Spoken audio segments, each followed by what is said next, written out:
Shalom, shalom, shalom. Soyez pleinement bénis. Nous voulons introduire ce temps d'enseignement par ce petit cantique. Moi j'ai bâti sur le rocher, quand viendra la tempête, ma maison résistera. Ma maison est en Jésus. J'ai bâti sur le rocher, et quand viendra la tempête, ma maison résistera. Ma maison est en Jésus. La pluie et le vent souffleront, Satan se déchaînera. Ma maison est en Jésus. Je n'aurai jamais, jamais peur. La pluie et le vent souffleront, Satan se déchaînera. Et ma maison est en Jésus. Je n'aurai jamais, jamais peur. Soyez bénis pour notre temps d'enseignement. Enseignons la sainte doctrine. Nous sommes en train de voir depuis un certain temps les dons spirituels. Et le Seigneur nous avait amené dans la première partie à faire une introduction. Et dans la deuxième partie, nous avons vu depuis le mercredi, n'est-ce pas, dernier, les dons oraux ou d'inspiration. Nous avions parlé de la diversité des langues, de l'interprétation des langues et de la prophétie. Aujourd'hui, nous abordons les dons de révélation. Je voudrais saluer tous ceux qui sont connectés. Soyez pleinement bénis. Que la faveur et la grâce de Dieu soient sur vous, ceux qui aiment la sainte doctrine. La pluie et le vent souffleront, Satan se déchaînera, mais vous serez invincible parce que, étant connecté au Dieu puissant, à la sainte doctrine, à sa parole puissante. Que Dieu nous bénisse. Les dons de révélation. Aujourd'hui, nous parlons des dons de révélation et le premier élément, c'est le don de la parole de sagesse. Nous allons voir le don de la parole de sagesse, le don de la parole de connaissance et le don de discernement des esprits. Alors, petit a, le don de la parole de sagesse. De manière générale, la sagesse nous permet de savoir ce qu'il faut faire dans certaines situations. Il y a des situations où souvent on se trouve comme dans un dilemme. On se trouve devant certaines situations où on doit prendre des décisions importantes. Le don de la parole de sagesse intervient en ce moment-là pour nous donner de prendre la décision idoine ou de prononcer des paroles très inspirées pour décanter des situations précises. C'est une parole, la parole de sagesse, c'est une parole qui est inspirée de Dieu et dite à propos. C'est-à-dire qu'elle vient pour décanter des situations difficiles et réduire l'adversaire en silence. C'est un don que nous devons solliciter aujourd'hui parce que tous les dons sont importants. Il faut prier. Je vous exhorte à prier le Seigneur pour que vous soyez imprégnés de la parole, du don de la parole de sagesse. Quand nous lisons la Bible, dans Jean chapitre 8, à partir du verset 1 au verset 11, ici, on voit le Seigneur Jésus face à un dilemme. Je vous exhorte à le lire ensemble avec nous. Jean chapitre 8, à partir du verset 1. Jésus se rendit au mont des Oliviers. Mais dès le matin, il revint dans le temple et tout le peuple s'approcha de lui. Il s'assit et se mit à les enseigner.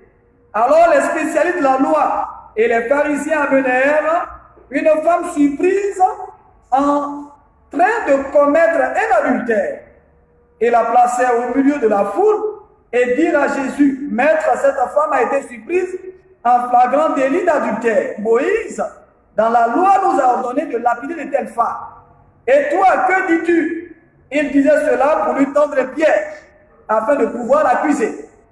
Mais Jésus se baissa et se mit à écrire avec le doigt sur le sol. Comme il continuait à l'interroger, il se redressa et leur dit, que celui d'entre vous qui est sans péché jette le premier la pierre contre elle. Puis il se baissa de nouveau et se remit à écrire sur le sol. Quand ils entendirent cela accusé par leur conscience, ils se retirèrent un à un, à commencer par les plus âgés et jusqu'au dernier. Jésus resta seul avec la femme qui était là au milieu.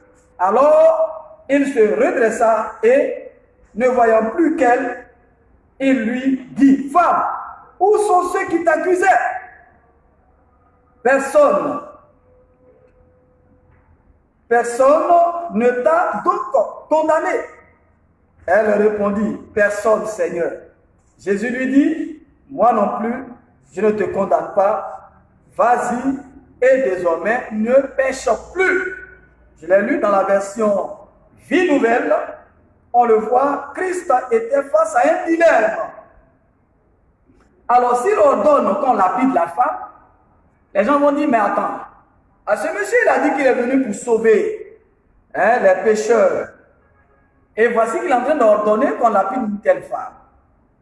Et s'il leur dit au contraire de ne pas la lapider, alors ils vont dire que le Seigneur Jésus est en train d'inciter les gens à s'opposer à la loi de Moïse.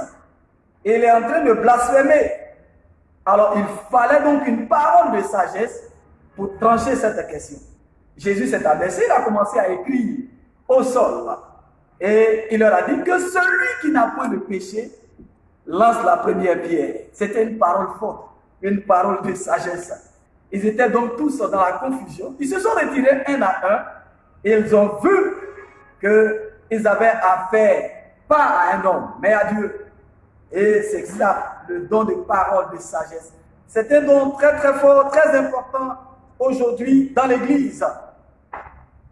Et peut-être ce n'est pas la sagesse naturelle acquise par l'expérience ou par la connaissance humaine. Ce n'est pas la sagesse du monde. La sagesse du monde, la Bible le dit, est une folie devant Dieu. Mais c'est le Saint-Esprit qui vous inspire des paroles très claires pour trancher certaines questions. Et on l'a vu avec le jugement de Salomon dans 1 Roi 3, verset 16 au verset 28. 1 Roi 3, 16 à 28.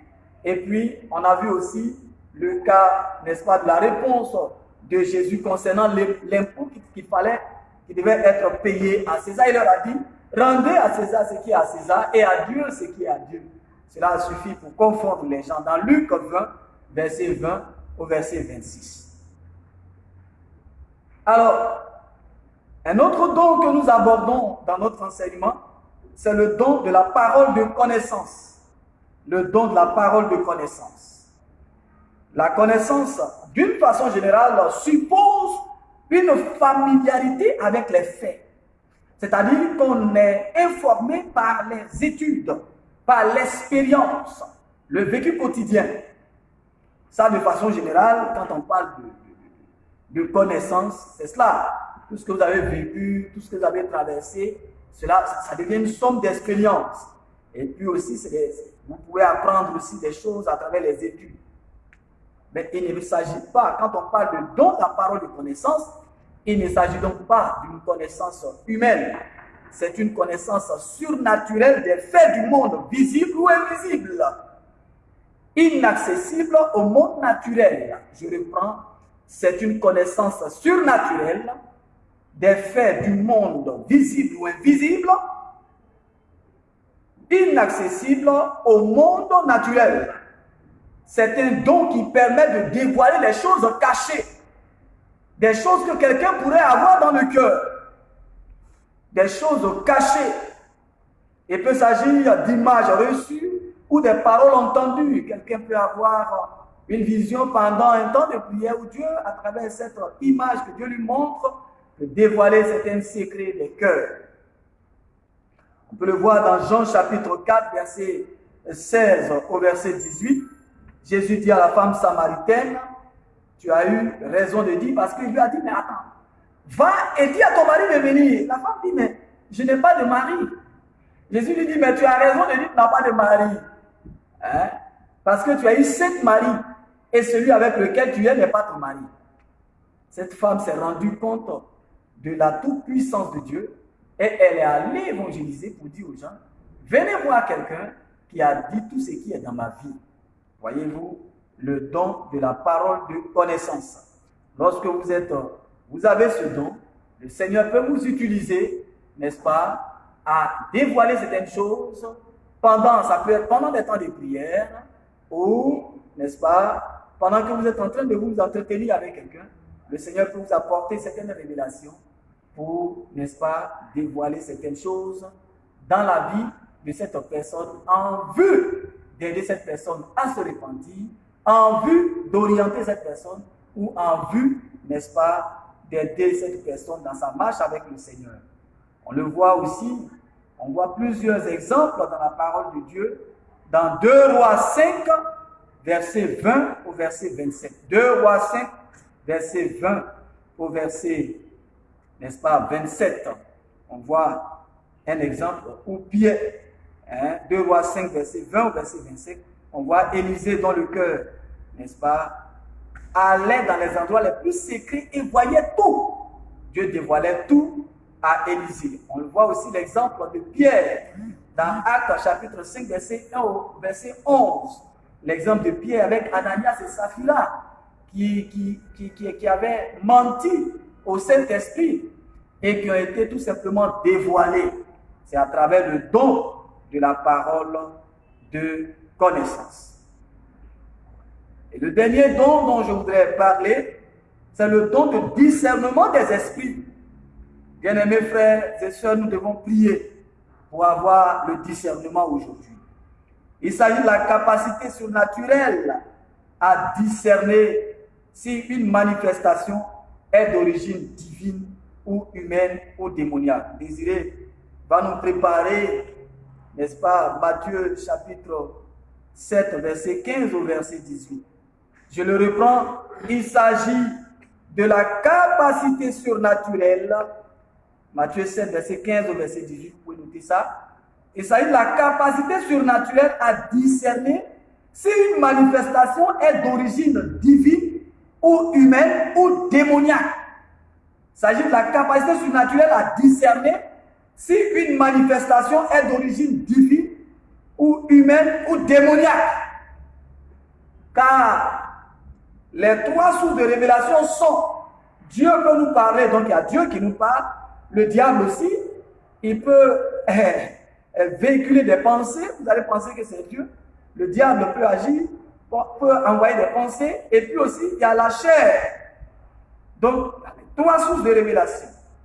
En effet, la Bible nous prévient qu'il y aura des faux prophètes et des esprits séducteurs. Bien-aimés frères et sœurs, c'est important de savoir aujourd'hui qui est en train de nous parler.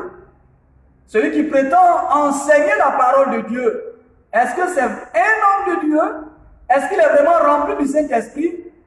Celui qui est en train de faire des miracles, est-ce que c'est véritablement un oint de Dieu? Ou est-ce qu'il a tissé des alliances, des pactes? Parce qu'aujourd'hui, il y en a qui tissent des alliances, des pactes avec les démons, avec la sorcellerie. Ils vendent leur âme au diable pour pouvoir faire des pseudo-miracles. Bien-aimés frères et sœurs, nous sommes à des temps que nous appelons temps, n'est-ce pas, des temps d'enseignement de la saine doctrine. Enseignons la saine doctrine. Matthieu chapitre 7, verset 15 au verset 18. Oui, lecture. Matthieu 7, verset 15 au verset 18. Gardez-vous de faux prophètes. Ils viennent à vous en vêtements de brebis, mais au-dedans, ce sont des loups ravisseurs. Vous les reconnaîtrez à leurs fruits. Cueille-t-on des raisins sur des épines ou des figues sur des chardons? Tout bon arbre porte de bons fruits, mais le mauvais arbre porte de mauvais fruits. Un bon arbre ne peut porter de mauvais fruits, ni un mauvais arbre porter de bons fruits. Amen. Le Seigneur Jésus lui-même nous interpelle sur les faux prophètes. Dieu nous montre clairement dans sa parole qu'il y aura un foisonnement de faux prophètes, de faux serviteurs de Dieu, de faux pasteurs, de faux prêtres, de faux, n'est-ce pas, hommes de Dieu, de faux prophètes, de faux évangélistes.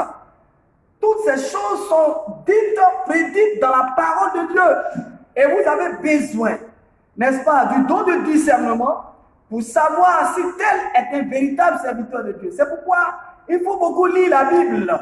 Et quand vous allez vous trouver en face de ces personnes, à travers le discernement, le Seigneur va vous dire si celui-là, il est vrai serviteur ou pas.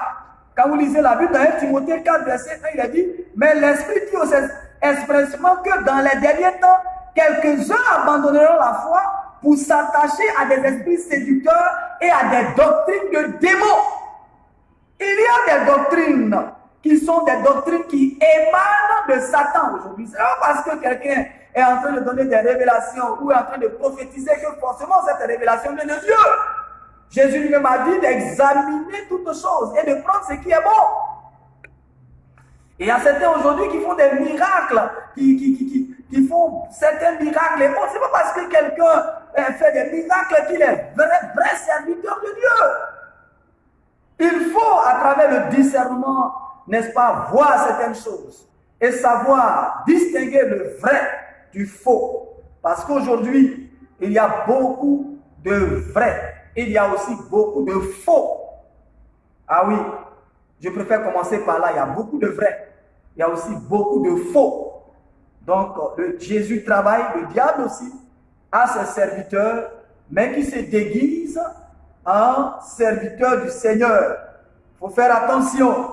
Quand vous lisez Acte 16, verset 16 au verset 18, vous voyez qu'il y a une femme qui suivait les hommes de Dieu, les apôtres dans la Bible, Acte 16, verset 16 au verset 18. Cette femme-là prophétisait. Elle est en train de donner des révélations pour dire, mais ces hommes sont des serviteurs de Dieu, écoutez-les. Est-ce que Paul et autres ne sont pas des serviteurs de Dieu? Elle est en train de dire des vérités. Ce sont des serviteurs de Dieu, mais elle était animée d'un esprit de divination. Et l'apôtre s'est tourné pour lui dire, mais esprit mauvais, sort de cette femme. Elle a été délivrée sur le champ. Elle ne pouvait plus, n'est-ce pas, exercer ce don, n'est-ce pas, cette divination. Parce que la divination n'est pas de Dieu. Bien-aimés frères et sœurs, nous avons besoin, plus que jamais, de discernement. Prie le Seigneur et demande à Dieu de te donner d'avoir le don de discernement. Je me souviens d'une histoire que quelqu'un me racontait. Quelqu'un me racontait. Cet homme de Dieu dit, mais attends, j'ai vu sur toi qu'il y a un esprit de mort qui va détruire ta vie. Mais comme il y a un esprit de mort qui va détruire ta vie, alors il faut me faire une offrande. Est-ce que tu connais plus de cercueil? Il dit, non, elle dit, bon, je ne vois pas, mais il dit à la dame, mais attends, le cercueil, ça coûte 300 000 euros, hein? Non, de 200, de 300 000. Et donc, puisque le cercueil coûte 300 000, alors fais-moi une offrande de 300 000. Et comme ça, le démon de mort qui est derrière ta vie va partir. Voyez-vous, si vous n'avez pas le discernement, vous allez tomber dans ces pièges-là. On n'a pas besoin, n'est-ce pas, de faire une offrande de cercueil pour qu'un démon puisse sortir d'une personne.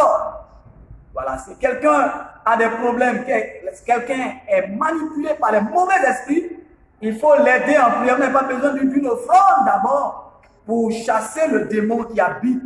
Une offrande de cercueil pour chasser le démon de mort qui habite dans la vie de quelqu'un. Que Dieu nous aide et que sa grâce soit sur nous. Prions le Seigneur pour être investis de ces différents dons. Que Dieu nous bénisse. Au nom de Jésus. Shalom, shalom, shalom. La prochaine fois, c'est-à-dire le mercredi prochain, nous allons continuer avec notre enseignement sur, n'est-ce pas, les dons spirituels. Et nous verrons la dernière partie, c'est-à-dire les dons de puissance. Que Dieu vous bénisse. Pour nous contacter, vous pouvez aller aussi sur notre page YouTube. Vous tapez Bouka Bernard. Et vous allez voir vous allez voir nos vidéos, nos enseignements sur notre page YouTube. Que Dieu nous bénisse et que sa grâce soit sur nous Shalom encore à chacun.